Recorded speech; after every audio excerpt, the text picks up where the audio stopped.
Hi guys, सो आज अपन करेंगे lecture number 3 बहुत अच्छे से रिवाइज। जितना टाइम मेरे को रिकॉर्ड करने में लग रहा है उतना आपको देखने में नहीं लगेगा। आप ऐसा कर सकते हैं 2x पे ये वीडियो देख लो तो 48 मिनट की है ना, तो 24 मिनट में आपकी बहुत ईजिली खत्म हो जाएगी। ठीक है, तो सबसे पहले ये वाला क्वेश्चन है। ये वाला क्वेश्चन मैं आपको 2 बार समझाने वाली हूँ।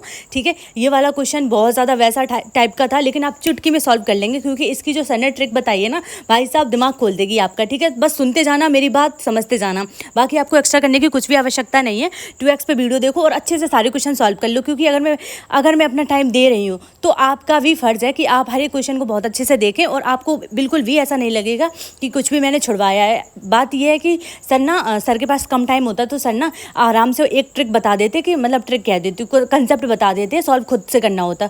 ठीक है, तो ऐसे, लेकिन फिर भी मैंने सारे क्वेश्चन को सॉल्व करके आपको दिखाया है, सो दैट मेरा टाइम भले ही लग जाए लेकिन आपका टाइम बिल्कुल भी ख़राब नहीं होना चाहिए। ठीक है, तो यहाँ पे क्या किया, एक इंक्लाइन प्लेन है और यहाँ पे 2 स्प्रिंग लगे हुए हैं और बीच में जो एंगल है इसका वो 45 डिग्री है और नीचे मास लटका रखा है। ठीक है, तो हमसे क्वेश्चन में ये पूछा गया है, ब्लॉक इज इन इक्विलिब्रियम। जो ब्लॉक है ना वो पूरा इक्विलिब्रियम में है।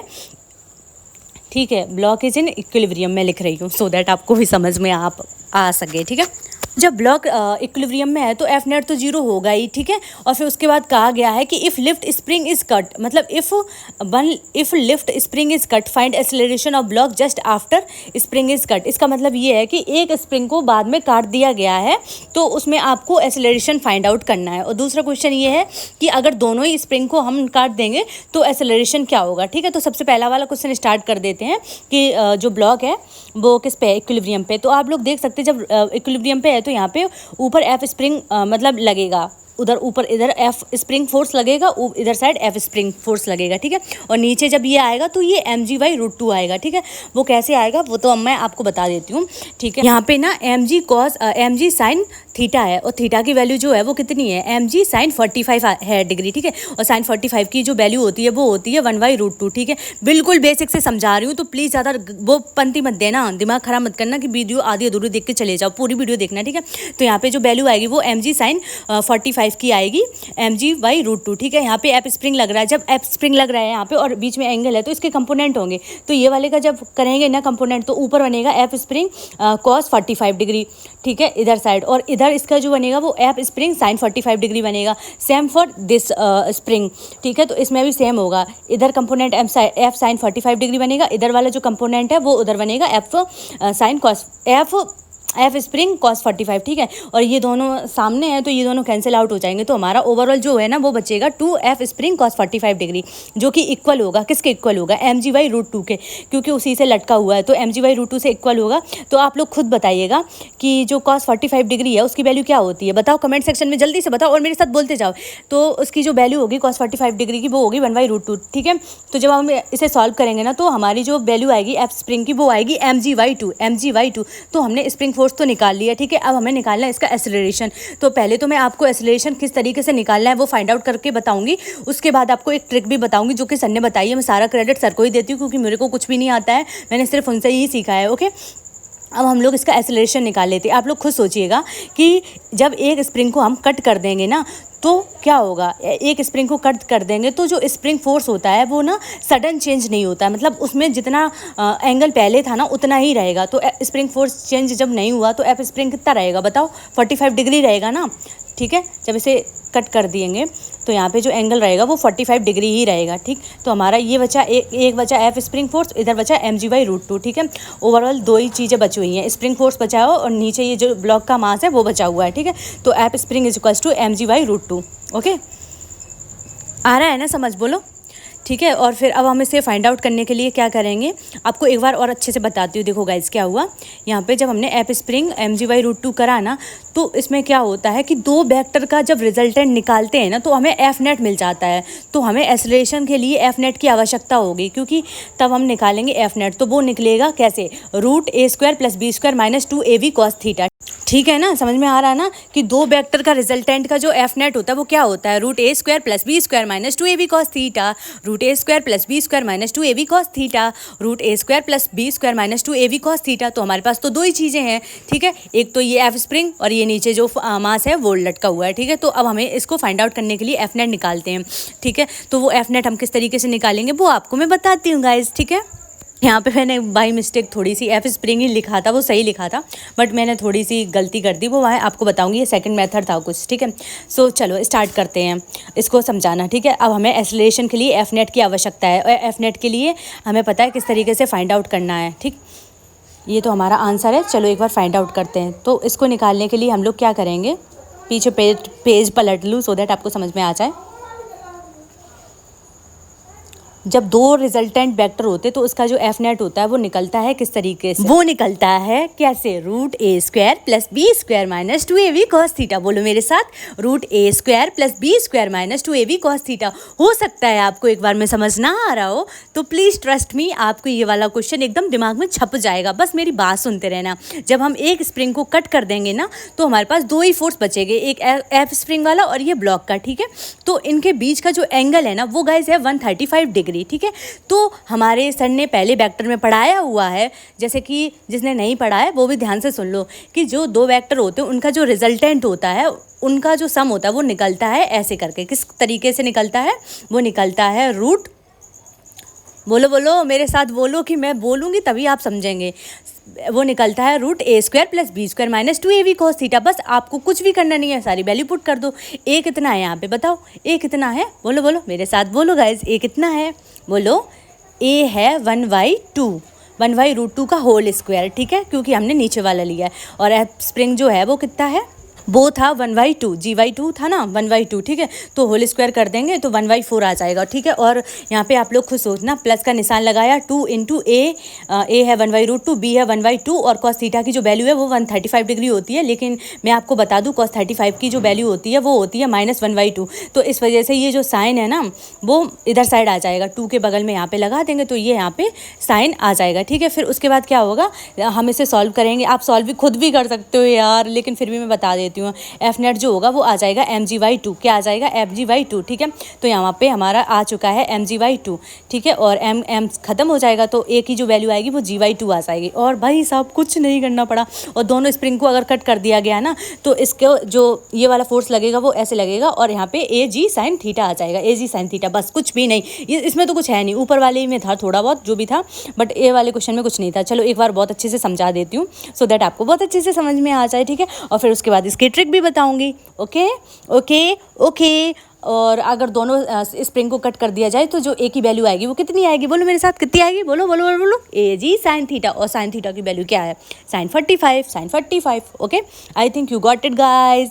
अगर आपको बहुत अच्छी लगी है तो कमेंट सेक्शन में बोलो लव यू दीदी, बहुत अच्छे से आपने बताया। चलो अब एक बार मैं आपको बहुत अच्छे से समझा देती हूँ। एक है इंक्लाइन प्लेन, यहाँ पे दो स्प्रिंग लटके हुए हैं जैसा कि आप लोग देख सकते हो, और उनके नीचे एक ब्लॉक है जो कि m मास का है। और फिर हमसे क्वेश्चन में ये पूछा, और इनके बीच में जो एंगल है वो 45 डिग्री का है। और हमसे क्वेश्चन में ये पूछा गया है, कि जो स्प्रिंग है वो इक्विलिब्रियम में है। तो हमारा क्या है कि इक्विलिब्रियम में है, तो एक अगर स्प्रिंग को कट कर दिया जाए तो उसका एक्सेलरेशन क्या होगा, क्वेश्चन हमारा ये है, ठीक है। तो यहाँ पे क्या कर रहे हैं गाइस, पहले आप लोग देख लो, एफ स्प्रिंग ये कर देंगे तो यहाँ पे क्या होगा, इधर आ जाएगा एफ स्प्रिंग sin 45 डिग्री, इधर भी आ जाएगा एफ स्प्रिंग sin 45 डिग्री, ऊपर आ जाएगा एफ cos 45 डिग्री, और ऊपर इधर साइड का आ जाएगा F cos 45 degree. sin 45 cancel हो जाएंगे तो हमारा जो ओवरऑल रिजल्टेंट आएगा वो 2f स्प्रिंग cos 45 आ जाएगा, ठीक है, जो कि इक्वल होगा mg/√2 से। mg/√2 कैसे आएगा, mg sin थीटा से। sin थीटा की वैल्यू क्या होती है, sin 45, थीटा की वैल्यू जो है 45 डिग्री है, mg sin 45, ठीक है। तो ओवरऑल आ जाएगा mg 1/√2, ठीक है। यहाँ से mg जो है अभी रहने देते हैं, पहले इसे सॉल्व करते हैं। cos 45 डिग्री की जो वैल्यू है वो 1/√2 है, और तो 2f spring 1/√2 is equals to 1/√2, ठीक है, mg/√2। तो ये खत्म हो जाएगा, तो एफ स्प्रिंग की जो वैल्यू आएगी वो mg/√2 आ जाएगी, mg/2 आ जाएगी, सॉरी, ठीक है। अब हमारा स्प्रिंग फोर्स तो निकल गया। हमसे दूसरा क्वेश्चन में इसी में पूछा गया है कि ये बताओ कि एक स्प्रिंग को ख़त्म कर देंगे, एक स्प्रिंग को हम ना रिमूव कर देंगे तो हमारा जो एक्सेलरेशन होगा वो क्या होगा। अब हमसे क्वेश्चन में ये पूछा गया, if one lift spring is cut find acceleration of block just after, ठीक है। तो यहाँ पे जब स्प्रिंग को जस्ट खत्म करेंगे ना, तो जो स्प्रिंग फोर्स होता है वो सडन चेंज नहीं होता, तो जितना एंगल पहले था ना 45 डिग्री वही उतना ही रहेगा, ठीक है। और फिर यहाँ पे दो ही फोर्स बच रहे हैं, एक तो ये एफ स्प्रिंग बच रहा है और नीचे ये ब्लॉक वाला बच रहा है, ठीक है, दो ही बच रहे हैं। अब मैं आपको फिर से एक बार मतलब लिख के समझाती हूँ, सो दैट आपको बहुत अच्छे से समझ में आ जाए। भाई साहब जब मैं पढ़ाने लगती हूँ मुझे इतना मज़ा आता है ना, मैं सच बता रही हूँ, मेरे को लगता है कि डॉक्टर बनना मेरे लिए नहीं, मेरे लिए टीचर बनना ही बेटर है क्योंकि मुझे बहुत अच्छे से मतलब मज़ा आने लगता है पढ़ाने में, ठीक है। तो यहाँ पे जब एक स्प्रिंग को कट कर दिया गया ना, तो यहाँ पे हमारे दो बचे, एक तो ये एफ स्प्रिंग बचा, उधर बचा mg/√2, ठीक है। तो आपको ऑलरेडी मैं दिमाग में घुसा दूँ कि जो स्प्रिंग फोर्स होता है वो सडन चेंज नहीं होता, जितना पहले था उतना ही रहेगा, ठीक है। सडन चेंज वो नहीं होता। और इन दोनों के बीच का जो एंगल है वो देख सकते हो आप, 135 डिग्री है, 135 डिग्री, 135 है, ठीक है, 135 है, 135 है, ठीक है। तो फिर उसके बाद हमें इसका एक्सेलरेशन निकालना है। तो आप खुद सोचो कि जब दो रिजल्टेंट होते हैं तो उनका जो वो आता है, कितना आता है, डॉट प्रोडक्ट कितना आता है, बोलो मेरे साथ, बोलो। दो रिजल्टेंट होते हैं तो इसका जो एफ नेट आता है उसको निकालने के लिए ना हम लोग निकालते हैं √a² + b², √a² + b² minus plus 2ab cos theta, plus 2ab cos theta, √a² + b² plus 2ab cos theta, बोलो मेरे साथ, √a² + b² plus 2ab cos theta, ठीक है। और a² की जो वैल्यू है वो 1/√2 है, और b की जो वैल्यू है वो 1/2 का होल स्क्वायर है, प्लस 2 × 1/√2 1/2 इंटू इसकी cos 35 की वैल्यू माइनस में, इसलिए माइनस आ जाएगा। तो ओवरऑल जो आंसर आएगा ना एफ नेट वो आ जाएगा mg/, कितना आ जाएगा, एफ नेट का जो आंसर है वो आ जाएगा mg/2। मैं थोड़ा सोच में चली गई मैं सोच रही हूँ कि जो मैं लिख रही हूँ वो सही है या गलत है, इसलिए क्योंकि मैं नहीं चाहती हूँ आपको मैं कुछ भी गलत कंसेप्ट बताऊँ, ठीक है। तो ये mg/2 आ जाएगा। तो एक्सेलरेशन एफ नेट वाई क्या होता है, m होता है, तो m से m खत्म हो जाएगा, तो एक्सेलरेशन जो होगा वो g/2 आ जाएगा, ठीक है। और सेकंड क्वेश्चन ये है कि अगर दोनों स्प्रिंग को कट कर दिया जाए एट t = 0, तो उनका जो इंक्लाइन प्लेन है उस पर आ जाएगा ag sin थीटा, बस खत्म, इसमें कुछ भी नहीं था, ठीक है। अब मैं आपको बताती हूँ इसकी ट्रिक, एक ऐसी ट्रिक जिससे ये क्वेश्चन आप चुटकी में सॉल्व कर सकते हैं, ठीक है। तो वो ट्रिक मैं बताऊंगी, बट उससे पहले आप लोग प्लीज़ ये वीडियो को लाइक कर दो, क्योंकि भाई साहब मेरे को जितना रिकॉर्ड करने में टाइम लग रहा है ना, तो इस वजह से प्लीज़ चैनल को सब्सक्राइब कर दिया करो। मैं डेली वीडियो अब तो मेरी रेगुलर आएगी, क्योंकि मैंने ऑलरेडी इसकी 3-4 वीडियो ऑलरेडी बना रखी थी, ठीक है। तो यहाँ पे आप लोग देख सकते हो 3 फोर्स हैं, ठीक है, F1 F2 + F3। अगर एक को रिमूव कर दिया गया तो उसका एक्सेलरेशन पूछा गया, तो आप लोग को ना मैं लिख के भी समझाऊंगी। और यहाँ पे आप लोग देख सकते हैं 3 फोर्स हैं, इसका भी एक्सेलरेशन 0 है, ठीक है। और इसमें क्या किया सन ने कि अगर एक को रिमूव कर दिया गया है, तो अगर हम एक को इधर डायरेक्शन में दूसरे को इधर डायरेक्शन में लगाएंगे तो उस पर कोई अंतर तो आएगा नहीं, दोनों ही कैंसिल हो जाएंगे। तो आप लोग खुद सोचो, F1 F2 F3 ये तीनों ही का एक्सेलरेशन जब 0 है ना, तो जो एक्सेलरेशन हटा, मतलब जिसकी जो हटा है उसी की वजह से एक्सेलरेशन आएगा। मैं आपको अभी बहुत अच्छे समझाऊंगी, पहले लिख के सुन लो। F1 F2 F3 3 फोर्स हैं, हमसे एक्सेलरेशन पूछा गया है, तब पूछा गया है जब एक F1 को रिमूव कर दिया गया, तब हमसे पूछा गया है कि F1 का क्या होगा। तो आप लोग खुद सोचो, F2 + F3 की जो वैल्यू होगी वो -F1 होगी कि नहीं होगी, मतलब -F1 की जो वैल्यू है वो F2 + F3 होगी कि नहीं होगी, ठीक है। तो जो एक्सेलरेशन है वो कितना आएगा, -F1/m, एक्सेलरेशन जो है वो कितना आएगा, -F1/m, ठीक है। यहाँ पे आप लोग देख सकते हो ये है F2 और इधर है F1 और नीचे है F3, ठीक है। ये 3 हमारे फोर्स लगे हुए हैं और इन सब का वो एक्सेलरेशन इनका 0 है, तीनों का एक्सेलरेशन जो है वो 0 है, ठीक है। तो यहाँ पे आप लोग खुद सोचिएगा कि जब हम ना स्प्रिंग को क्या करेंगे, स्प्रिंग कह रहे हैं, तो जब हम फोर्स लगाएंगे ना, तो अगर हमने F1 को रिमूव किया तो हम उसे ऐसे भी तो रिमूव कर सकते हैं। एक को हमने F1 इधर बोल दिया गया, इसको इधर F1 बोल दिया गया, तो दोनों मिला के तो यही बात हुई ना कि दोनों कैंसिल ही हैं, तो हम ऐसे लिख सकते हैं। तो हमने क्या माना कि F1 F2 और F3 इनका जो वो था सम, वो एक्सेलरेशन जो था वो 0 था, ठीक है, जब हमने एक को रिमूव किया। अब जिसकी वजह से रिमूव किया गया है ना, जो हटा है उसी की वजह से एक्सेलरेशन आएगा, जो हटा है उसी की कमी की वजह से एक्सेलरेशन आएगा, जो हटा है उसी की कमी की वजह से एक्सेलरेशन आएगा। समझ में आया? बोलो आया कि नहीं आया, बोलो मेरे साथ, आया कि नहीं आया गाइस, बोलो ना यार प्लीज़, आप लोग बोलते नहीं यार, बदतमीज हो। एक्सेलरेशन जो है वो आएगा -F1/m, ठीक है। तो सेम इसी केस में जो इधर वाला केस है ना, तो इस केस में आप लोग समझ सकते हैं कि जब स्प्रिंग जो है वो ये वाला जब हट गया था ना, तो इसी की वजह से एक्सेलरेशन आएगा, जो हटा है उसी की वजह से एक्सेलरेशन आएगा, जो हटा है उसी की वजह से एक्सेलरेशन आएगा। ख़त्म बात, कुछ भी नहीं करना, ख़त्म। अब तो ये लल्लू सा क्वेश्चन हो गया कि जो हटा है उसी की वजह से एक्सेलरेशन आएगा। आप लोग दिमाग में बसा लो कि जब एक फोर्स को रिमूव किया जाता तो जिसे रिमूव किया जाता उसकी कमी के कारण उसी की वजह से एक्सेलरेशन आएगा, ठीक है। आई थिंक आपको बहुत अच्छे से समझ में आ गया होगा।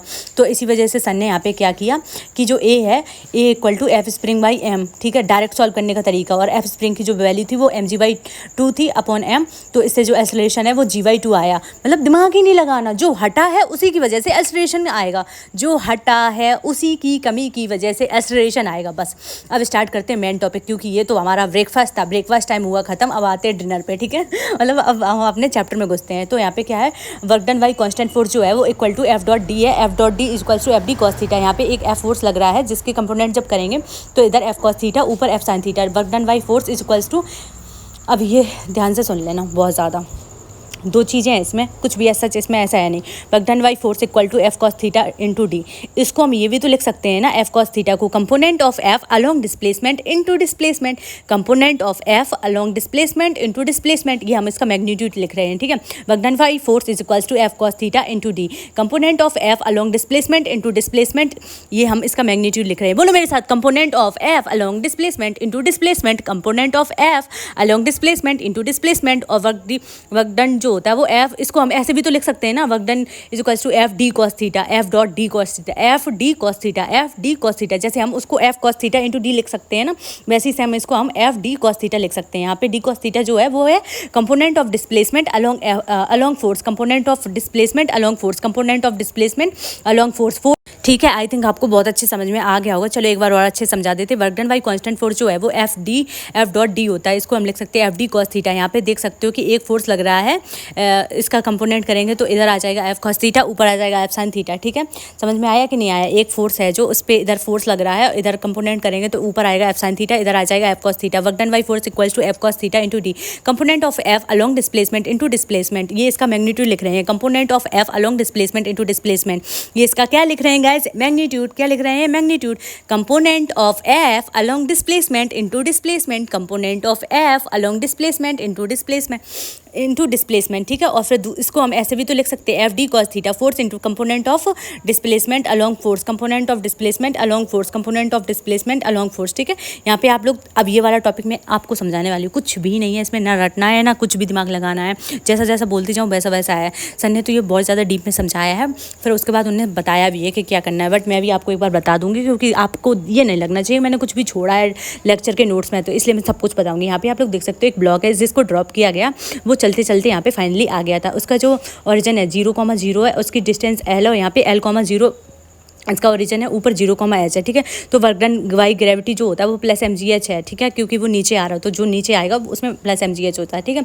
तो यहाँ पे आप लोग देख सकते हो जो डिस्प्लेसमेंट है वो L I cap minus H G cap है। समझा रही हूँ, ध्यान से सुनना। इधर साइड देखो एल आई कैप है इधर वाली, उधर एच जी कैप है, ठीक है। और नीचे जो फोर्स है वो mg है। तो यहाँ पे जब हम इसका डॉट प्रोडक्ट करेंगे ना, work done equal to F dot D, तो यहाँ पे mgh आएगा, क्योंकि जे और जे मल्टीप्लाई हो जाएंगे, आई का तो कुछ है ही नहीं, तो वो तो कट जाएगा, तो इस वजह से जो वर्क डन आएगा वो mgh आएगा। अब भाई जो मैं बता रही हूँ ना, ध्यान से सुन लो। अगर पार्टिकल ऊपर से नीचे h आया है, चाहे कैसे भी आया हो, तो उसका जो वर्क डन ग्रेविटी होगा, वर्क डन बाई ग्रेविटी, वो प्लस mgh होगा।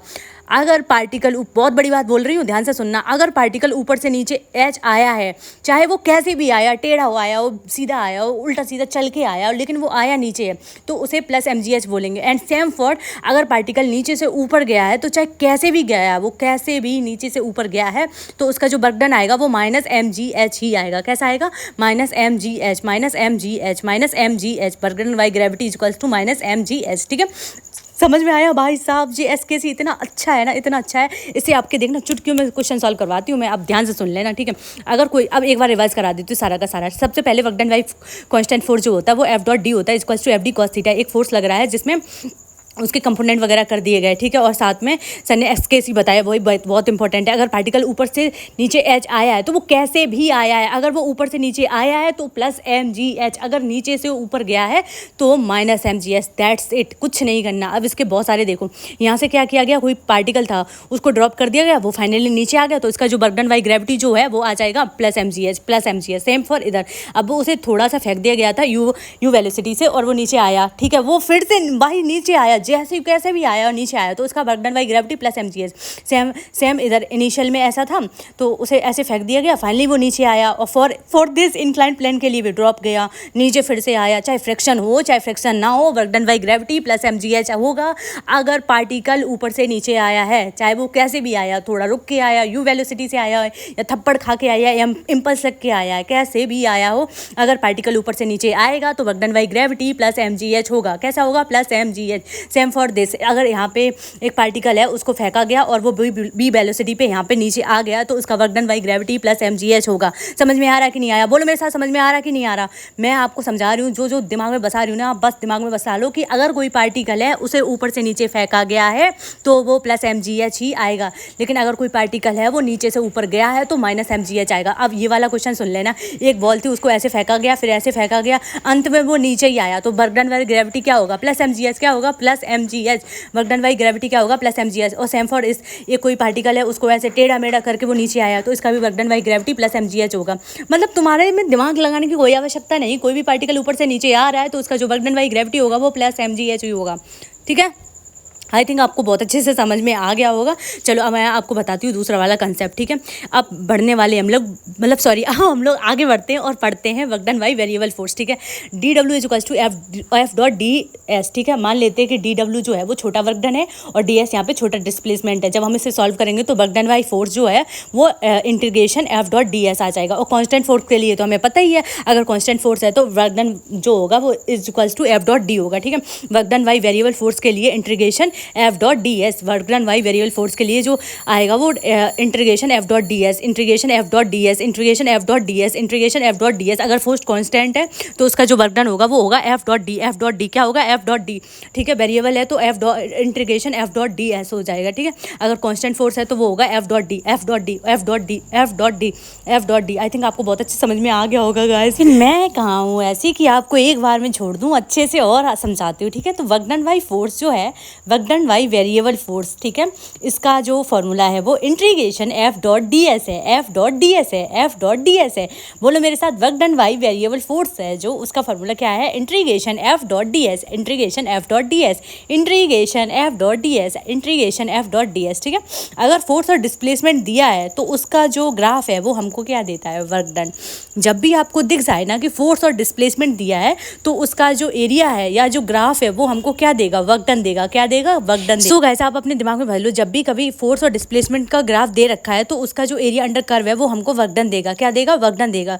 क्या देगा? वर्क डन देगा। फॉर एग्जांपल, फोर्स और डिस्प्लेसमेंट का हमको ये वाला दे रखा है तो अब हम इसका एरिया तो निकाल सकते हैं हाफ वेस इनटू हाइट से। तो ये जब हम एरिया इसका निकाल लेंगे तो वो इसका वर्क डन निकल जाएगा। ठीक है, एफ एंड एस का जब भी कभी ग्राफ दे रखा है तो वो हमें वर्क डन देगा। क्या देगा? वर्क डन देगा। क्या देगा? वर्क डन देगा। क्या देगा? वर्क डन देगा। एफ एंड एस का जो ग्राफ है वो हमें वर्क डन देगा। ठीक है, एफ एंड एस का जो ग्राफ है वो हमें वर्क डन देगा। ठीक है, और ये हम निकाल सकते हैं इंटीग्रेट करके। फॉर एग्जांपल, ये वाला क्वेश्चन है, इस वाले क्वेश्चन में ऐसा जैसा कुछ भी नहीं है, बट मैं आपको बहुत भी लिख लिख के समझाऊंगी। ठीक है, यहाँ पे देख सकते हो कि ये वेरिएबल फोर्स दे रखा है एफ इक्वल टू 3x², और इसका जो है वो कहाँ से कहाँ तक दे रखा है? x इक्वल टू 0 से लेकर x इक्वल टू 2 तक। ठीक है, मैं आपको लिख लिख के समझा दूँ सो दैट आपके दिमाग में सारी चीज़ें बस जाए। सबसे पहले, अगर कॉन्स्टेंट फोर्स दे रखा तो वो तो हम डायरेक्टली सॉल्व कर सकते हैं एफ डॉट डी से, बट ये वेरिएबल फोर्स दे रखा है जैसे कि आप लोग देख सकते हो, इसमें वैल्यू जो गिवन है वो वेरिएबल के फॉर्म में गिवन है, एफ इक्वल टू 3x²। ठीक है, तो ये वेरिएबल फोर्स है, तो x इक्वल टू 0 से x इक्वल टू 2। ठीक है, तो वर्क डन जो होगा वो निकलेगा integration F dot D S. और गाइस, आप लोग देख सकते हैं जो f की वैल्यू है ना वो गिवन है 3x²। ठीक है, और ये ना वैल्यू दे रखी है 0 से लेकर 2 तक, मतलब x initial to x final. ठीक है, तो x इनिशियल 0 था और x फाइनल 2 था, तो अब 3 तो हम कॉमन में निकाल लेंगे, और जब हम इसका वो करते हैं इंटीग्रेशन तो एक पावर बढ़ जाती है n+1, और नीचे जो पावर अपॉन में आएगी वो लग जाएगी। ठीक है, तो x³ 3 आ जाएगा। ठीक है, तो जब आप सॉल्व करेंगे ना इसे 0 से 2 तक तो 3 तो यहाँ पे कैंसिल हो जाएगा। तो सबसे पहले जो ये ऊपर वाली पावर है इसको हम 2 का होल क्यू कर देंगे, और नीचे वाली जो पावर है उसका भी होल क्यू कर देंगे, तो यहाँ पे 8 - 0 आ जाएगा, तो ओवरऑल जो आंसर है वो हमारा 8 आ जाएगा। ठीक है, आई थिंक ये आपको बहुत अच्छे से समझ में आ गया होगा। इसको दोबारा तिबारा कराने का कोई मकसद नहीं बनता। अगर आपने लेक्चर नंबर 2 नहीं देखा है तो पहले वो देख लो जाके। ठीक है, अब स्टार्ट करते हैं दूसरा, कि अगर ना x, y, z तीनों में ही दे रखा है तो हम उसका वर्क डन कैसे निकालेंगे? तो उसका भी सेम तरीका ऐसे ही है, F equal to fx(i) plus fy(j) plus fz(k). ठीक है, और डिस्प्लेसमेंट भी दे रखा है तो वर्क डन y जो होगा वो कैसे निकलेगा? F dot D S. ठीक है, f दे रखा है और dx दे रखा है, तो दोनों का मल्टीप्लाई कर देंगे, i का टर्म, j का टर्म और k का टर्म में गुणा कर देंगे, मतलब मल्टीप्लाई कर देंगे। मल्टीप्लाई कर देंगे, ठीक है। बस आप इसी तरीके से सॉल्व कर सकते हो। यहाँ पे x i y 1 z 1 ये इनिशियल है, ऊपर वाला जो होगा वो फाइनल होगा। चलो अब एक बार मैं आपको लिख के समझाती हूँ, सो दैट आपका कोई भी कंसेप्ट एकदम छूटे ना और आपको मज़ा आए, ठीक है। तो सबसे पहले देखो गाइस क्या होता है, अगर फोर्स निकालना है और वहाँ पे ना हमें तीनों दे रखे हैं, आई जे और के फॉर्म में, ठीक है। तीनों फोर्स दे रखे हैं, तो हमसे डिस्प्लेसमेंट पूछा जाए, मतलब वर्क डन पूछा जाएगा, और डिस्प्लेसमेंट का हमें गिवन होगा dx i cap plus dy j cap plus dz k cap, ठीक है। तो अब हमसे जब वर्क डन वेरिएबल का पूछा जाएगा तो वो f डॉट डी एस होगा, integration f dot D S होगा, ठीक है। तो f डॉट डी एस जब होगा ना, तो यहाँ पे आप लोग देख सकते हो F X D X plus F Y D Y plus F Z D Z, ठीक है। और यहाँ पे आप सेम कर सकते हैं, x initial to x final, और सेम फॉर दिस एक्स नहीं वाई एक्स एक्स से कुछ याद आया गाइस, आपको आया कि नहीं आया बताओ, अगर याद आया हो तो बता देना। और यहाँ पे आप वाई के टर्म में देख सकते हो, जेड के टर्म में देख सकते हो, ठीक है। अब चलो इसे सॉल्व कर लेते, ये वाले क्वेश्चन की फॉर्म में है ना, इसे सॉल्व कर लेते, इससे तो आपके बहुत अच्छे कंसेप्ट सारे क्लियर हो जाएंगे। एफ का हमें दे रखा है, ठीक है। और मतलब सबसे पहले क्वेश्चन देखो, फोर्स हमारा कितना दे रखा है वो बताओ। फोर्स हमारा दे रखा है 2x i cap plus 3y square z cap plus y, ये क्या है यार, कितना दे रखा था ये, 4z क्यू के कैप, ठीक है। और यहाँ पे जो वैल्यू है ना डिस्प्लेसमेंट की, वो इनिशियल दे रखी है 0,0, फाइनल वाली जो है वो 1 2 3 ऐसे दे रखी है, ठीक है। तो हमसे वर्क डन पूछा है तो हम वही लगा देंगे, integration f dot D S, ठीक है। और अब देखना एक एक टर्म लेना, दिमाग से करना, ये वाला क्वेश्चन है कुछ नहीं, बस कैलकुलेशन मिस्टेक मत कर देना। सबसे पहले 2x dx दे रखा है, और ये देखो इनिशियल से फाइनल, तो इनिशियल इसका 0 है, फाइनल इसका 1 है आई कैप का, ठीक है, x वाले टर्म के लिए। और बाई का क्या होगा, यहाँ पे 3y स्क्वायर डी वाई, और ये आप लोग देख सकते हो 0 से लेके 2 तक, सेम फॉर के लिए, ठीक है। तो यहाँ पे आप लोग देख सकते हो 0 से लेके 3 तक, और इसकी जो वैल्यू है वो 4z क्यू डी जेड है, ठीक है। यहाँ पे आप लोग देख सकते हो 0 से लेके 3 तक, ठीक है। चलो अब इंटीग्रेशन करना मैं ही बताऊँगी, खुद कर लोगे, कर लो यार प्लीज़, खुद से भी कुछ करो यार, मेरे से नहीं होता, मैं आपको एक एक क्वेश्चन करके समझा रही हूँ, दिमाग में बसा रही हूँ। चलो नेक्स्ट पेज पे करते हैं, ओके। यहाँ पे आप लोग देख सकते हो वर्क डन जो आएगा वो कैसे आएगा, 0 से लेके 1 2x dx प्लस 0 से लेके 2 तक 3y square d Y plus 4z q d z 0 से लेके 3 तक, ठीक है। और सबसे पहले आप लोग खुद सोचिएगा, 2x dx है तो 2 तो हम निकाल ले रहे हैं बाहर, ठीक है, 2 बाहर आ जाएगा, तो इसका जब इंटीग्रेशन करेंगे तो n+1 होता है ना, तो x स्क्वायर बाई 2 आ जाएगा, इससे ये कैंसिल हो जाएगा, ठीक है। अब इसी का एक का कर लेते, तो 1 का स्क्वायर माइनस 0 का स्क्वायर, मतलब x में जो वैल्यू है पहले हम रखेंगे 1 की, फिर रखेंगे 0 की, ठीक है। सेम फॉर इसके लिए y के लिए 3 बाई क्यू वाई 3 से 3 कैंसिल हो जाएगा, ठीक है। और क्या कैंसिल करने से पहले मैं आपको इसका वो बता दी, 0 से लेकर 2 तक दे रखा, 3 से 3 कैंसिल हो जाएगा। सबसे पहले 2 का होल क्यू और माइनस 0 का होल क्यू, ठीक है, 0 का होल क्यू, तो ओवरऑल देखा जाएगा तो यहाँ पे 8 आ जाएगा, ओके।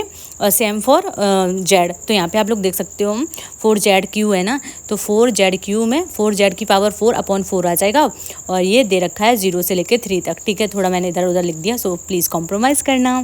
फिर उसके बाद यहाँ पे आप लोग देख सकते हो 4 का होल 3 नहीं है बेटा, सॉरी 4 लिखो, 3 का अंदर 4 कर देंगे, मैंने थोड़ी मिस्टेक कर दी, चलो 4, तो ये आ जाएगा 80, कितना आएगा 81 आएगा, ठीक है। तो ओवरऑल जब हम इसे सॉल्व करेंगे तो हमारा 40, एक सीरियसली मैं पागल हूँ क्या,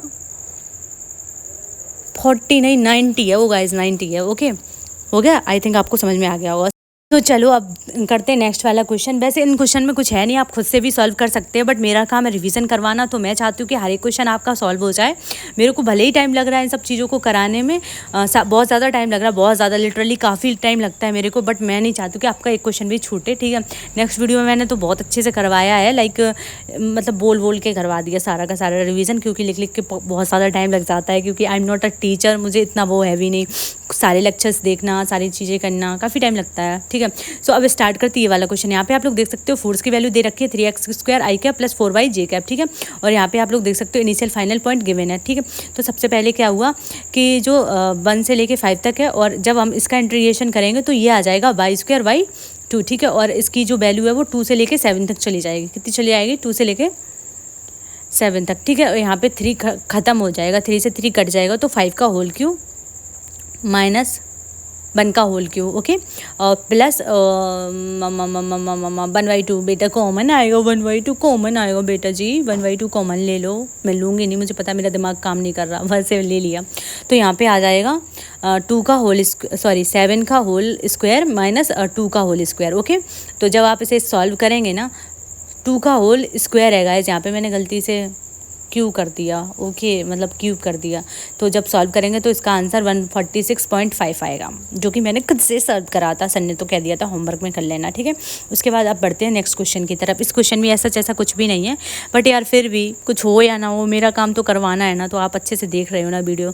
एक बात बताओ, अगर आप 30 मिनट के पे वीडियो ये देख रहे हो ना, तो प्लीज़ मेरे को तुरंत कमेंट करना कि दीदी मैंने 30 मिनट तक पूरी वीडियो देखी है, और कमेंट में बोलना लव यू दीदी, बहुत अच्छा लगा, आप अच्छे से करवा रहे हैं, आपके मेहनत को सल्यूट है। मतलब मैं आपसे कहना चाह रही हूँ, डायरेक्टली कहना चाह रही हूँ कि प्लीज़ मेरी तारीफ़ करो, जिससे मेरे को और मोटिवेशन आए। और यहाँ पे आप लोग देख सकते हो, जो f की वैल्यू है वो 3x² + 2x + 10 है, और x की वैल्यू 0 से लेकर 2 तक है। वर्क डन जो है वो f.ds है। तो जब आप इसे सॉल्व करेंगे ना, तो वो निकलेगा यहाँ पे x³ / 3 + 2x² / 2 और प्लस 10 x हो जाएगा, ये x हो जाएगा, और इसकी वैल्यू 0 से लेकर 2 तक है, ठीक है। तो जब इसे सॉल्व करेंगे तो 8 + 4 + 20 ओवरऑल 32 आ जाएगा। इस क्वेश्चन भी ऐसा कुछ भी नहीं था, मैं लिख के आपको फिर भी समझा रही हूँ। बट अब नेक्स्ट वाला जो क्वेश्चन है वो वाला यहाँ से सुन लो, f = x² i cap + xy j cap. तो इस क्वेश्चन में देखो, इस क्वेश्चन में पहले बता देती हूँ, बट उससे पहले बता दूँ सारे क्वेश्चन सॉल्व हो गए हमारे। यहाँ पे x² i cap + xy j cap है, ठीक है। वर्क डन हमसे पूछा गया, वैल्यू हमें गिवन है, लेकिन इस क्वेश्चन में थोड़ा सा वो है, मतलब ये है, मैं बताती हूँ। y = bx/4 दे रखा है, ठीक है। यहाँ पे जब आप इसका इंटीग्रेशन करने जाते हैं ना, तो यहाँ पे एक वो आ जाती है मिस्टीरियस चीज़, वो ये आती है कि यहाँ पे आप लोग देख सकते हो x 0 से लेके 4 तक, और ये x² dx, ठीक है, प्लस y के लिए जब आप लिखोगे तो 0 से लेके 3 तक, और xy dy, ओके। और यहाँ पे चीज़ ये आती है, यहाँ पे तो x का टर्म है, यहाँ पे भाई xy का आ गया, मतलब अब हमें भाई फाइंड आउट करना होगा। बट डरने की कोई बात नहीं, क्योंकि y की वैल्यू ऑलरेडी गिवन है, इसमें गिवन है, बट अगर निकालने को बोल दी जाए ना, तो आपको पहले y की वैल्यू निकालनी होगी, वो x में पुट करनी होगी, तब आप उसका आंसर निकाल सकते हैं, ठीक है। तो आप यहाँ पे आप देख सकते हो कि y = 3x/4 दे रखा, तो जब x की वैल्यू निकालेंगे तो वो 4y/3 निकलेगी, 4y/3, ठीक है। तो यहाँ पे वर्क डन जो आएगा वो x² जब हम इसको इंटीग्रेट करेंगे तो वो आएगा x³/3 प्लस इसका आ जाएगा, अब ये वाली वैल्यू हमने निकाल ली है 4/3, तो ये आ जाएगी 4y, एक तो ये वाला y था, ओके। तो हम यहाँ पे थोड़ा सोच रहे हैं, 4/3 4 को मैंने कॉमन ले लिया, 4/3 y/3 ठीक है। और इसमें जब आप सॉल्व करेंगे तो इसकी निकलेगी 4/3, ठीक है, समझ रहे हो ना। और इसकी निकलेगी 4/3 × 3 का होल क्यूब अपॉन 3, ठीक है। जब इसे हम सॉल्व करेंगे तो 64/3 + 12 ओवरऑल देखा जाएगा तो 100/3 आ जाएगा। कितना आ जाएगा? 100/3, ठीक है। आई थिंक आपको बहुत अच्छे समझ आ गया होगा। बस यहाँ पे थोड़ी सी चीज़ ये थी कि बाई की वैल्यू एक्स बाई दोनों साथ में दे रखा था, तो हमको बाई की अलग से वैल्यू निकालनी होगी, ओके। अब आते हैं ये वाले क्वेश्चन की तरफ। जेईई मेंस का क्वेश्चन है, इस सच में ऐसा जैसा कुछ भी नहीं है, प्लीज़ खुद से सॉल्व कर लेना। मैं आपको बोल के बता देती हूँ, क्योंकि अगर मैं सारे क्वेश्चन सॉल्व करवाने लगी तो काफ़ी ज़्यादा टाइम लग जाएगा यार, समझ रहे हो ना। मैंने जितने करवाने थे सारे करवा दिए, बस सेम चीज़ है, बस आप खुद से अब करना, ठीक है। मैं आपको बोल के सारे क्वेश्चन अच्छे से समझाते जाऊँगी, बोल के, सो दैट आपके सारे क्वेश्चन हो जाए, okay. Consider force F = -x i cap + y j cap, the work done by this force in moving a particle from point A 1,0 to B 0,1 along the line segment is all quantities are in SI unit. यहाँ पे देख सकते हो कि ए और B की value दे रखी है, और हमसे क्वेश्चन में ये पूछा गया है कि इसका वो निकालो, क्या निकालने को बोला गया था, कंसीडर ऑफ वर्क डन निकालना है, ओके। तो वही सेम करना है। यहाँ पे 1 से लेके 0 तक दे रखी है, x dx y की वैल्यू दे रखी है। जब इसे आप सॉल्व करोगे ना, इंटीग्रेशन करना, कुछ करना ही नहीं है इसमें, लल्लू से क्वेश्चन है, आप डायरेक्ट इसकी प्रैक्टिस कर लो। जितने भी क्वेश्चन मैंने अभी तक आपको करवाए ना, वो सारे के सारे बहुत अच्छे से कर लो, बाकी आप सॉल्व कर सकते हो। यहाँ पे 1/2 और इसे 0 स्क्वायर करके मैंने ऑलरेडी समझा रखा किस तरीके से इंटीग्रेशन करेंगे। तो जब करेंगे ना तो इसका आंसर 1 आ जाएगा, ओके। इस क्वेश्चन में ऐसा कुछ भी नहीं था, सेम वही था जो अपन पहले से कर रहे थे, ठीक। क्योंकि अगर मैं एक क्वेश्चन करवाऊंगी तो काफ़ी ज़्यादा टाइम लग जाएगा। वैसे मैं करवाती भी हूँ एक क्वेश्चन, बट मेरे को लग रहा है कि ये सेम कंसेप्ट के बने हुए हैं, तो आप ऐसे कर सकते हैं। ये 2022 में जेईई मेंस में पूछा गया था। यहाँ पे एफ की जो वैल्यू है वो 4x i cap plus 3y² Z के कैप, ठीक है। इसमें सारी वैल्यू आप देख सकते हो 1 2, इसमें सब काइनेटिक एनर्जी पूछा, ध्यान से सुन लेना भाई, कोई बच्चे मिस्टेक कर देते, काइनेटिक एनर्जी पूछा है भाई, कुछ नहीं। काइनेटिक एनर्जी के लिए आप सीधा निकाल सकते हो work done is equals to change in kinetic energy, work done by force equal to delta k, बस कुछ नहीं करना, वरना पता बहुत दिक्कत हो जाएगी अगर आपने कुछ भी ऐसे सोच लिया हाफ mv² करके निकालेंगे, ये करके वो कर, कुछ नहीं भाई। वर्क डन अगर काइनेटिक वर्क डन पता है तो हमें काइनेटिक एनर्जी पता है, बस खत्म। और सेम वैसे ही सॉल्व करना है जैसे अपन करते आए हैं, बस खत्म बात, कुछ नहीं करना है इस क्वेश्चन में। आई थिंक आपको समझ आ गया होगा, ठीक है। अब बढ़ते हैं नेक्स्ट क्वेश्चन की तरफ। ये जेईई मेंस का क्वेश्चन है, आप लोग ये मत सोचना कि मैं यहाँ पे ये क्वेश्चन नहीं करा रही थी, गाइस बहुत सारा रिवीजन करवाना है, मैं आपका एक क्वेश्चन भी नहीं छोड़ाने वाली हूँ, सारा रिवाइज करवाऊँगी। मतलब ऐसा जैसा कुछ है नहीं, मैंने जितना करवाना था बहुत अच्छे से करवा दिया है, बस अब थोड़ा सा रिवीजन बचा हुआ है हमारा, तो वो बोल के ही ख़त्म करवाना पड़ेगा, ठीक है। ये वाले क्वेश्चन में देखो क्या है, ये 2023 में क्वेश्चन पूछा गया था, वही सेम है यार। हमको क्या बोलते हैं, डिस्प्लेसमेंट गिवन है, 2 डिस्प्लेसमेंट फाइनल इनिशियल दे रखा, वो फोर्स गिवन है, तो W इक्वल्स टू F.D कर देंगे, खत्म बात। इस वाले क्वेश्चन में कुछ भी नहीं करना है, आप लोग खुद सोचो ना, इस वाले क्वेश्चन में डिस्प्लेसमेंट फाइनल और इनिशियल देगा, तो फाइनल में से माइनस इनिशियल कर देंगे और फोर्स दे रखा है, आराम सॉल्व कर लेंगे। और ये वाला क्वेश्चन बहुत अच्छे से मैंने सॉल्व कर लिया था, ठीक है। तो चलो आप लोग दिमाग लगाना, आई का आई के टर्म में और जे का जे के टर्म में और के का के के टर्म में माइनस कर दीजिएगा, और फोर्स को आपको पता ही है कैसे निकाला जाता है, WD equals to work done equals to F.D, बस खत्म हो जाएगा आपका सॉल्यूशन, ठीक है। अच्छी तरीके से बस कर लेना। अब बढ़ते हैं इस वाले क्वेश्चन। इस वाले क्वेश्चन में भी सेम कुछ भी नहीं है, बहुत आसान है। ये वाले क्वेश्चन में फोर्स की वैल्यू दे रखी है F + 3y², acts on a particle in the y direction where F is in newton and y is in metre, the work done by the force during ये पता नहीं मैंने क्या लिख रखा, मेरे को भी नहीं, ड्यूरिंग डिप्लोमेट फ्रॉम, छोड़ो इसकी वैल्यू y से लेके 2 मीटर से लेके 5 मीटर तक दे रखी है। वैसे ही सॉल्व कर लो भाई, 2 से लेके 5 तक। इंट्रीगेशन करना है यार, मैंने इतने क्वेश्चन इंट्रीगेशन के कराए, आप क्या फटफट सॉल्व नहीं कर सकते? कर लेना चुपचाप से ये वाला क्वेश्चन, दिमाग मत लगाओ। 5 को कॉमन ले लिया, 5 + 5 क्यू कर देंगे माइनस 5, 2 + 2 क्यू कर देंगे, ओवरऑल देखा जाए 132 आ जाएगा। कुछ नहीं था इस क्वेश्चन में, ठीक है। अब बढ़ते हैं नेक्स्ट क्वेश्चन की तरफ। ये वाले क्वेश्चन में भी देख लो, फोर्स दे रखा है 2 + 3xi x on A particle in the x direction while, ऐसे दे रखा है। वही सेम करना है यार, इंटीग्रेशन इसमें भी करना है। मतलब अगर आपने जो मैंने अभी 30 मिनट तक सॉरी जो मैंने अभी आपको 15-20 मिनट 35 या 40 मिनट तक जो क्वेश्चन कराए ना, बस उसी से रिलेटेड है। और यहाँ पे भी देख लो, इस वाले क्वेश्चन में भी आपको इंटीग्रेशन करना है, सब में इंटीग्रेशन करना है। क्वेश्चन ध्यान से पढ़ो, फोर्स डिस्प्लेसमेंट दे रखा है, इंटीग्रेशन कर डालो। और इस वाले क्वेश्चन में भी सेम वही करना है, इंटीग्रेशन। यहाँ पे देख सकते हो एफ़ की वैल्यू जो है वो F इक्वल टू F(x)n है, और x की जो वैल्यू है वो 2 से लेके 4 मीटर तक है, ठीक है। तो यहाँ पे आप लोग वर्क डन निकाल सकते हैं बहुत ज़्यादा ईजिली तरीके से, कुछ भी ऐसा करना नहीं है, ठीक है। देख सकते हो किस तरीके से निकालना है, ओके। अब बढ़ते हैं नेक्स्ट क्वेश्चन की तरफ, ठीक है। इस वाले क्वेश्चन में तो आपको मैंने बताया ही था कि जब भी आपको F और डिस्प्लेसमेंट दे रखा है तो बस उसका एरिया निकाल दो, वर्क डन आ जाएगा, ठीक है। बहुत अच्छे से सॉल्व हो जाएगा। और अगर आपको ट्रेपेजियम नहीं पता, जैसे कि ये आप लोग देख सकते हो, फोर्स और डिस्प्लेसमेंट का कर्व दे रखा, और यहाँ पे ना पूरा एक ट्रेपेजियम बना के दे रखा। अगर आपको ट्रेपेजियम का नहीं पता है कि किस तरीके से उसका क्या फॉर्मूला था, मतलब जो नहीं होता है L/V वगैरह, आपको पता नहीं है कि जो ट्रेपेजियम है उसको किस तरीके से सॉल्व करना है, तो आप पहले रेक्टेंगल का निकाल लें, ठीक है। जब आप रेक्टेंगल का निकालेंगे और ट्रायंगल का निकालेंगे तो दोनों के एरिया को मल्टीप्लाई कर देंगे तो वर्क डन आ जाएगा, ठीक है। और सेकंड मेथड ये है कि आप ट्रेपेजियम का वो जानते हो, 1/2 sum of parallel side into height, बस खत्म। और सेम इस वाले क्वेश्चन में भी यही है, मतलब दोनों चीज़ ध्यान रखनी है। मेरे हिसाब से ये रहेगा कि ट्रेपेजियम वाला एग्जाम में याद नहीं रहता, रेक्टेंगल और ये ट्रायंगल सब याद रहते हैं। इसमें भी देखो सेम वही क्वेश्चन दे रखा है, फोर्स और डिस्प्लेसमेंट का कर्व दे रखा है, और इसमें भी एरिया दे रखा है। तो आप रेक्टेंगल का निकाल लो या ट्रायंगल का निकाल लो, या फिर आप ट्रेपेजियम करके पूरे को सॉल्व कर लो, ठीक है। कोई ऐसा वो नहीं है कि आपके साथ कोई पाबंदी हो, ठीक है। अब बढ़ती ये वाले क्वेश्चन में, यहाँ पे देख सकते हो आप फोर्स दे रखा है, ठीक है। और एक्स जो बाई है उसकी वैल्यू देखिए 0 से लेकर 1 मीटर तक। जब आप इसको सॉल्व करेंगे ना तो ओवरऑल जो आंसर है ना वो 25 आ जाएगा, खत्म। इसमें कुछ भी नहीं करना है साहब, ठीक है। आई थिंक आपको बहुत अच्छा समझ आ गया होगा। अब बढ़ते हैं नेक्स्ट क्वेश्चन की तरफ। नेक्स्ट क्वेश्चन में देखो काइनेटिक एनर्जी, ये थोड़ा सा हट के क्वेश्चन है क्योंकि ये वाले क्वेश्चन हम लोगों ने किए नहीं सॉल्व, ठीक है। 2 बॉडीज है, mass m and 4m are mass moving with equal kinetic energy, the ratio of their linear momentum. तो kinetic energy equal to ½ m p²/m कर देंगे और सारी की सारी वैल्यू को पुट कर देंगे, तो जो हमारी मोमेंटम आएगा वो √2m के आ जाएगा, ठीक है।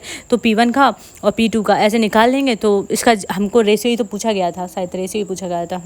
तो जब रेशियो पूछा गया तो हम आराम से सॉल्व कर सकते हैं। बस आपको एक फॉर्मूला फॉर्मूला याद आने चाहिए। Kinetic energy half m p²/2m, ठीक है। ये किस तरीके से आया, क्या आया, वो आपको मैं बताऊंगी दूसरे क्वेश्चन में, क्या नेक्स्ट मतलब जो लेक्चर होगा उसमें, ठीक है, क्योंकि उसी में सर ने बहुत अच्छे से बताया। अब ये वाला क्वेश्चन देखना, a particle of mass m is moving with a velocity b and another particle m2। अब ये वाले क्वेश्चन तो भाई ऐसा ही है, मैं इसमें क्या बताऊँ आपको, ये वाला क्वेश्चन मैं आपको बाद में कराने वाली हूँ। इस वाले क्वेश्चन में इसका सॉल्यूशन दे रखा है, आप लोग इसका स्क्रीनशॉट लो, इसे सॉल्व कर लो जाके, ठीक है, क्योंकि ये वाला क्वेश्चन मैंने मिक्स कर दिया है, मतलब मैंने इसका सॉल्यूशन वगैरह कुछ देख लिया था और उसी में लिख लिया है। सर ने ये वाला क्वेश्चन जो है वो घर के लिए दिया था, ठीक है। और अब बढ़ते ये वाले क्वेश्चन नीट 2013 का क्वेश्चन। इस वाले क्वेश्चन में तो भाई कुछ भी नहीं है, इस वाले में डिस्प्लेसमेंट की वैल्यू दे रखी है, तो आपको भाई मतलब फाइनल माइनस इनिशियल करके डिस्प्लेसमेंट निकाल लेना है, ठीक है। उसके बाद work done is equals to f.d कर देना है, आपका आंसर आ जाएगा, फट से, कुछ नहीं करना है। आई थिंक आपको ये वाला भी क्वेश्चन समझ में आ गया होगा, ठीक है। अब बढ़ते नेक्स्ट क्वेश्चन की तरफ। यार भाई बहुत ज़्यादा थक जाती हूँ यार बोलते बोलते, ठीक है। इस वाले क्वेश्चन में आप लोग देख सकते हो, इस वाले क्वेश्चन में ना, इसमें भी डिस्प्लेसमेंट दे रखा है, फोर्स दे रखा है, आपको कुछ भी नहीं करना, वही f.d लगा देना, सारे क्वेश्चन सॉल्व हो जाएंगे। ये वाले क्वेश्चन में भी कुछ नहीं करना, आराम से आप इजीली सॉल्व कर सकती है वाला क्वेश्चन। देखो खुद सोचना, यहाँ पे डिस्प्लेसमेंट की वैल्यू दे रखी है और ये फोर्स की वैल्यू दे रखी है, हमसे वर्क डन पूछा है, तो वही निकाल सकते हैं आराम से, ठीक है, कोई दिक्कत नहीं है। और बस अब बढ़ते हैं नेक्स्ट क्वेश्चन की तरफ, ठीक है। अब बस हमारा 8 मिनट का और रह गया, हो जाएगा अच्छे से कंप्लीट। थक गई हूँ मैं बोलते बोलते, भगवान कसम। और फिर अब ये यहाँ पे पढ़ते हैं, ये वाला जो क्वेश्चन है आप देख सकते हैं, द वर्क डन ऑन है particle mass m x/x² + y² 3/2 i के plus y upon x² + y² 3/2, ठीक है। ये सब कुछ दे रखा है, a,0 to the point 0,a along the circular path of radius origin in the, ये सब कुछ इसमें आपको कोई नहीं पता कुछ करना, आप खुद सोच लो कि f और d, अगर पार्टिकल जो है वो डिस्प्लेसमेंट के परपेंडिकुलर होगा तो 0 ही आंसर आएगा। आप खुद सोचो, यहाँ से यहाँ तक है ना, पार्टिकल ना क्या बोलते हैं, उसमें उसके परपेंडिकुलर ही है, तो कितना भी कुछ भी कर लो, आंसर जो है वो हमारा 0 ही आएगा। f परपेंडिकुलर d है तो ऑफकोर्स उसमें 0 ही आ जाएगा, ठीक है। अगर सेम फॉर उसके लिए अगर मान लेते हैं कि नीचे जो है ना वो 75 वैल्यू दे रखी है, तो अब वो कुछ भी हो, लेकिन अगर फोर्स डिस्प्लेसमेंट के परपेंडिकुलर है तो आंसर अपना 0 ही आएगा। बस इस क्वेश्चन में भी ऐसा कुछ भी नहीं था, ठीक है। अब बढ़ते हैं नेक्स्ट क्वेश्चन की तरफ, ठीक है। ये 2 क्वेश्चन मैंने होमवर्क में दिए थे, आप भी जल्दी से take a screenshot and solve it, okay, क्योंकि मैं भी इसे सॉल्व करूँगी होमवर्क के तौर पर, आप भी सॉल्व करो इसको, ठीक है। अगर क्वेश्चन ना आए तो प्लीज़ कमेंट करके बताना, ये वाला क्वेश्चन दिए मेरे को समझा दो, ओके। अब बढ़ते हैं नेक्स्ट क्वेश्चन की तरफ, ठीक है। यहाँ पे देखो वर्क एनर्जी थ्योरम, जो वर्क एनर्जी थ्योरम होती है वो work done by all the force equal to delta kinetic energy. Work energy theorem is equal to work done by all the force equal to delta kinetic energy. Work energy theorem is equal to work done by all the force equal to delta kinetic energy. Work energy theorem is equal to work done by all the force equal to delta kinetic energy, ठीक है। Mathematical question on work energy theorem, यहाँ पे आप लोग देख सकते हो मास दे रखा है x equal to TQ + 2a² दे रखा है और हमसे वर्क डन पूछा गया, तो वही हम निकाल देंगे, work done all the force equal to delta kinetic energy, और इसे सॉल्व कर लेंगे उसकी हेल्प से, ठीक है। आप लोग खुद सोचो t इक्वल्स टू 0 पे डायरेक्ट वैल्यू पुट करनी है, अगर हमें x पता है तो हमें b भी पता होगा, ठीक है। t इक्वल टू 0 पे अगर b 0 है तो काइनेटिक एनर्जी 0 होना ही कंपलसरी है, ठीक है। t इक्वल टू 0 पे b 0 तो काइनेटिक एनर्जी भी 0। t इक्वल टू 2 पे अब इसमें वैल्यू पुट करनी है, ठीक है, तो b इक्वल टू 20 आ जाएगा, ठीक है। और काइनेटिक एनर्जी फाइनल 400 आ जाएगा। तो और हमें पता है कि जो वर्क डन होता है वो kinetic energy final minus kinetic energy initial कर देंगे, तो इससे जो हमारा आंसर आएगा वो 400 आ जाएगा। कितना आ जाएगा? 400 आ जाएगा। कितना आएगा? 400 बोलो मेरे साथ, 400, ठीक है। आई थिंक ये वाला क्वेश्चन भी आपको समझ में आ गया होगा गाइस। यार पता है यार मैं बहुत ज़्यादा थक चुकी हूँ, बहुत ही ज़्यादा मेरी अंदर एनर्जी अब रही नहीं है, क्योंकि 1 घंटा रिकॉर्ड करना is very very tough for me. मैं पहले रिकॉर्ड करती हूँ, उसके बाद वॉइस ओवर करती हूँ, 2-2.5 घंटे का कंटेंट आप तक पहुँचता है, इसलिए टाइम लगता है मेरे को, ठीक है। ये वाले क्वेश्चन आप देख सकते हो, equal to x² (x3/2 m equal to 2 kg, ठीक है। इसमें हमें पूछा गया है कि बताओ वर्क डन कितना होगा, तो वही x इक्वल टू 0 पुट कर देंगे, b इक्वल टू 0 तो kinetic energy 0, x equal to 2, b की जो वैल्यू है उसमें हमें पुट कर देना, मतलब x की वैल्यू है वो इसमें पुट कर देंगे तो हम निकाल सकते हैं, वर्क डन निकल जाएगा, kinetic energy final minus kinetic energy initial, ठीक है। इससे हमारा आंसर बहुत अच्छे से आ जाएगा। अब बढ़ते हैं नेक्स्ट क्वेश्चन की तरफ। m equal to 2 kg if particle move on axis such that t equal to root x plus 3 find work done by all the force in 6 second, ठीक है। Root x equal to t-3, x equal to t-3 का whole square कर देंगे तो इससे b आ जाएगी value हमारी, और उसमें पुट कर देंगे t इक्वल टू 0 पे b इनिशियल 6 आ जाएगा, kinetic energy 36, t equal to 6 करेंगे तो work done by all the forces से निकाल लेंगे kinetic energy final minus initial, ठीक है। और ये वाले क्वेश्चन में आप खुद देखो, मास 2 kg दे रखा, पार्टिकल मूव कर रहा है एक्स में, और रूट x की वैल्यू जो है वो गिवन है अरे यार मैं तो वही सेम क्वेश्चन बोलने लग गई, फिर से बढ़ाने लगी, मैं तो खुद ही पागल हो रही हूँ, पता नहीं मैं क्या कर रही हूँ। ये वाला क्वेश्चन आप लोग ध्यान से सुनो। A body of mass 0.5 kilogram travel on a straight line path velocity equal to 3x² + 4 metre पर second. The net work done by the force during its displacement from x = 0 से लेकर x = 2 मीटर तक। V initial 4 दे रखी, V final 16 दे रखी है, ठीक है। तो इससे जब अपन सॉल्व करेंगे ना तो kinetic energy half m V final square minus V initial आ जाएगा। तो इससे जब सॉल्व करेंगे तो आंसर जो है वो 140 आ जाएगा, ठीक है। बस थे हमारा कुछ मिनट का क्वेश्चन, ठीक है। चलो अब इस वाले क्वेश्चन को सॉल्व कर लेते हैं। s = 1/3t² आ जाएगा, ठीक है। इस वाले क्वेश्चन में देखो कुछ भी ऐसा है नहीं कि सारी चीज़ें जो है वो एकदम से सॉल्व हो जाए, बट फिर भी आप लोग ध्यान से देख लो कि जो मास है वो 500 ग्राम दे रखा है, स्ट्रेट लाइन में जा रहा है, तो जो b है वो bx⁴ आ जाएगा, ठीक है। और x = 0 से लेकर x = 4 मीटर तक दे रखा है, जो b की वैल्यू है वो 0.25 मीटर दे रखी है, ठीक है। ये जेमेंस का क्वेश्चन है। जब आप इसे सॉल्व करेंगे तो b = bx⁴ अगर x की वैल्यू 0 पुट करेंगे तो b 0 आएगा, काइनेटिक एनर्जी 0 आएगी। वर्क डन जो होगा वो kinetic energy final minus initial कर देंगे, तो इससे जो हमारी वैल्यू आएगी वो आप लोग देख सकते हो कितनी आएगी, ठीक है। यहाँ पे हाफ m b² x² ऐसे करेंगे तो 16 जूल आ जाएगी, ठीक है। इस क्वेश्चन में ऐसा कुछ नहीं है, बस आप सॉल्व करते जाओ यार, बहुत थक गई हूँ मैं। ये वाला क्वेश्चन देख सकते हो, s = 1/3t² दे रखा है, ओके। और फिर उसके बाद क्या करते हैं इस वाले क्वेश्चन में, जब ऐसे ना इसका डिफ्रेंसिएशन करेंगे तो 2t/3 आ जाएगा और t की वैल्यू 2 गिवन है, ठीक है। Work done = kinetic energy final minus initial कर देंगे, ठीक है। तो जब आप सॉल्व करेंगे तो इसका आंसर 8/3 जूल आ जाएगा। बस 3-4 क्वेश्चन और बचे भाई साहब, I am done literally done. अब बढ़ते हैं इस वाले क्वेश्चन की तरफ। Kinetic energy half m b² = p²/2m, ठीक है। बाय कीपिंग मास सेम, तो जो p होगा वो 2p हो जाएगा, मतलब अगर मास को सेम रखा है और p जो है वो 2p कर दिया तो काइनेटिक एनर्जी बताओ वो क्या होगी, तो काइनेटिक एनर्जी 4 टाइम्स हो जाएगा, ठीक है। बाय कीपिंग मास सेम, तो जो p होगा वो हाफ हो जाएगा और k काइनेटिक एनर्जी होगा वो 1/4 हो जाएगा। बाय कीपिंग मास सेम, तो b डबल हो जाएगा। और ये क्या है भाई, मैं फिर से समझा रही हूँ यार, मेरे से बोला नहीं जा रहा, मैं क्या कर रही हूँ, मुझे खुद समझ नहीं आ रहा है इस वाले क्वेश्चन में। तो by keeping mass same, b double कर देंगे तो काइनेटिक एनर्जी जो होगा वो 4 टाइम्स हो जाएगा, ठीक है। अब बढ़ते हैं नेक्स्ट क्वेश्चन की तरफ, बट इससे पहले सुन लो, अगर बी डबल कर दिया तो काइनेटिक एनर्जी 4 टाइम्स हो जाएगी, ठीक है। तो यहाँ पे क्या करा गया है, if the kinetic energy of a moving body becomes 4 times its initial kinetic energy then the % change is momentum, तो वो आ जाएगा 100% चेंज हो जाएगा। कितना हो जाएगा, 100% change. If the kinetic energy of a momentum, ये सारी चीज़ें हैं तो 100% चेंज हो जाएगा। A body of mass 8 kilogram and another mass 2 kg are moving with equal kinetic energy, तो रेशियो बोला गया। अरे यार आप आराम से सॉल्व कर सकते हो इस क्वेश्चन में, ठीक है। और same for this question, momentum जो होता है वो इंक्रीज 20% कर दिया गया, तो हम जो काइनेटिक एनर्जी है निकालेंगे तो 44% आएगा। और ये वाले क्वेश्चन भी कुछ भी नहीं है, वही वर्क डन वाला निकालना है, वही इनिशियल फाइनल करके दे रखा है, और ठीक है। और वो F.ds कर देंगे, इंटीग्रेशन निकाल के आराम से सॉल्व कर सकते हैं, ठीक है। और ये वाले क्वेश्चन में आप देख सकते हो, ये work done by spring force, ये काफ़ी इंपॉर्टेंट क्वेश्चन है, इसमें आपको रिजल्ट याद रखना है। Work done by spring force जो होता है वो -12 k x final square minus half के x final minus x initial का whole square. Work done by spring force जो होगा वो निकलेगा -1/2 k x final square minus x initial. बस आपको ये वाली बात याद रखनी है, ठीक है। और एक्स इनिशियल जो है वो इनिशियल एलोंगेशन और compression in the spring force और नेचुरल लेंथ, ठीक है। XY फाइनल है, नेचुरल लेंथ का मतलब ये हो गया x फाइनल और x इनिशियल 0 है, ठीक है। और फिर इस वाले क्वेश्चन में स्प्रिंग फोर्स का दे रखा है कि किस तरीके से फाइंड आउट करना है, ठीक है। तो आप जब फाइंड आउट करेंगे ना तो यहाँ पे नेचुरल लेंथ बोला गया, नेचुरल लेंथ का मतलब है जो इनिशियल वैल्यू है वो 0 है, तो यहाँ पे work done by spring force निकल आएगा, ठीक है। Find work done by spring force spring elongated. अब देखो यहाँ पे भी नेचुरल लेंथ बोला गया, तो जब फाइंड आउट करेंगे तो -12 k x स्क्वायर निकलेगा, ठीक है।